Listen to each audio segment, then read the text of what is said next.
नमस्कार किसान भाइयों, मैं कृषि वैज्ञानिक प्रभारी डॉक्टर मनोज अहरवार। आज आप सभी को, जैसे कि अपन वर्तमान में देख रहे हैं कि हमारा जो अप्रैल और मई का या गर्मी का सीज़न आ गया है, हमारी जो रबी की फसलें हैं जैसे गेहूँ, चना, मसूर, इनकी कटाई हो गई है। तो सभी किसान भाई विशेष रूप से ध्यान रखें कि जब हमारे खेत में फसलें कट जाएँ तो हमें दो काम करना है। एक तो अपने अपने खेतों में नरवाई में आग नहीं लगाना है और नरवाई को बढ़िया तरीके से भूसा बना लें या उसको सड़ा के खाद बना लें।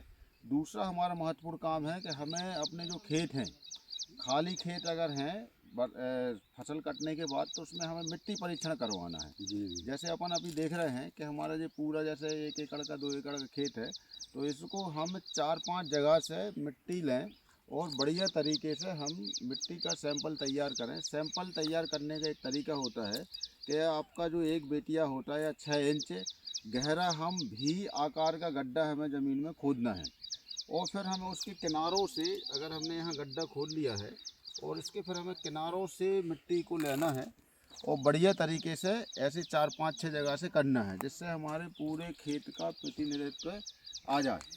और फिर इस सैंपल को बढ़िया तरीके से सुखा लेना है, कंकड़ पत्थर को अलग कर देना है और फिर हमारे जो दमोह में जो लैब है कृषि विभाग की या जबलपुर में या अन्य जहाँ भी लैब है मिट्टी परीक्षण की, वहाँ पे आप जाएं और इस सैंपल्स की जांच कराएं।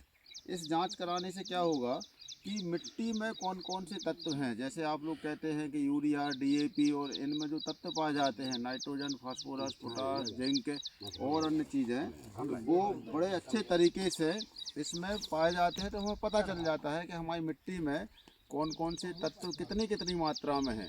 फिर हम उसके आधार पर वैज्ञानिकों की सलाह से उसमें हम पोषक तत्व प्रबंधन डालें।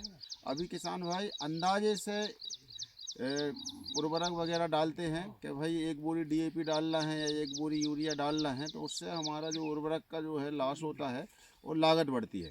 तो सभी किसान भाइयों से निवेदन है कि वो मिट्टी परीक्षण कराएं और बड़े अच्छे तरीके से उसकी जो रिपोर्ट आती है उसके आधार पर अपनी फसलों में न्यूट्रिएंट प्रबंधन का काम करें।